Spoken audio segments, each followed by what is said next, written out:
Oh, hey, sorry. Didn't see you there. That was so dumb. I'm sorry. Okay, so, why would I have a blindfold if this channel is called Blind Over Matter and I have talked about my blindness on this channel before? Well, first of all, if you know anything, I do have some usable vision, but the blindfold also has a very specific purpose. I'm not going to wear it the entire video. I thought it would be funny to throw it on for the intro.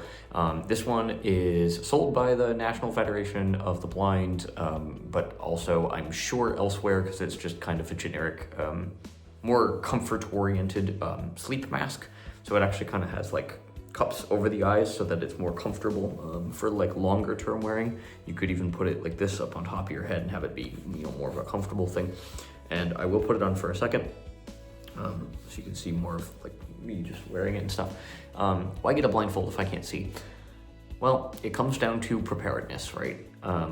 And this was not a recent purchase. It's just something I'm going to now be starting to use for different things.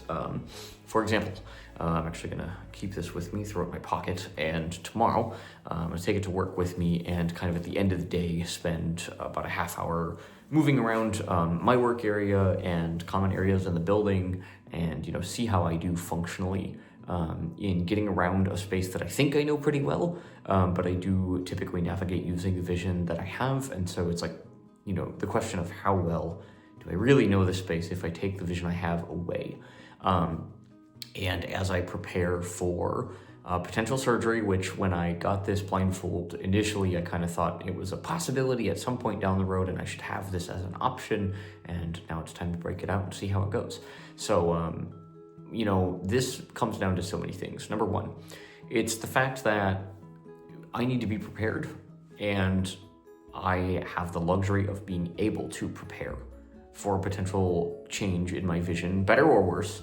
But I've been a Braille reader since the age of 4.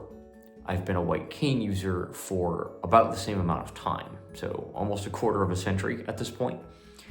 And I'm fortunate in that I have the skills.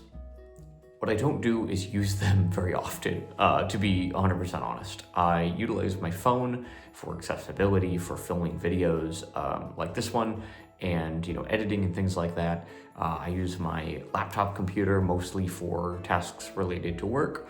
I would like to get more into doing different things with screen readers and accessibility so that I can potentially edit videos on my own, non-visually, because right now the entire editing process that I do for this channel and everything that I have put together so far has been using the vision that I have to make that happen. And occasionally I'll have my wife help me kind of frame a shot or film some B-roll, things like that. So when I did the Chameleon review, she helped me set up some shots for that.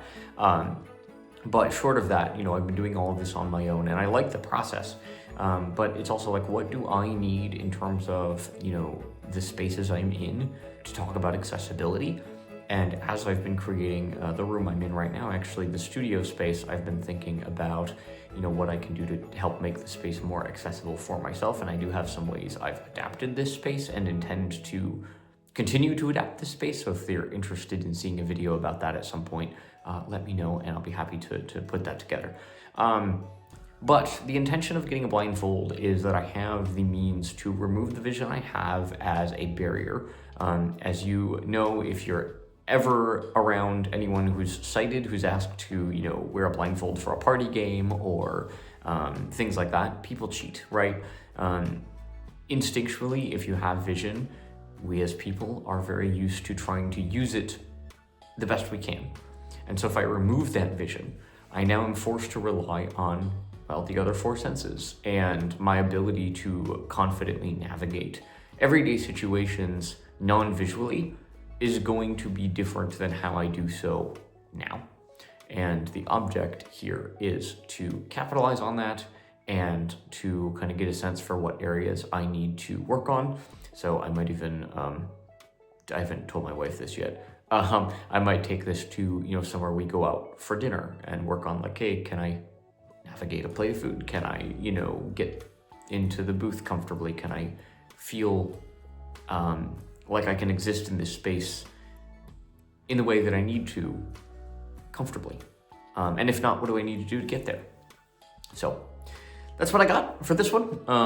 And I wanted to talk about it because it's something I'm going to start doing hopefully tomorrow. I might even vlog, not this particular, endeavor at work because I can't really film at my job, at least while there's people, and I haven't really talked to them about, vlogging any of this or anything like that. So, but in terms of the studio space, maybe in terms of some other odds and ends, if it's something you guys would be interested in seeing me working on those skills, and what kind of things you would be interested in, my thoughts on in terms of adapting and preparing, let me know. Again, as I said in my last video, I'm not hoping to go blind after this surgery.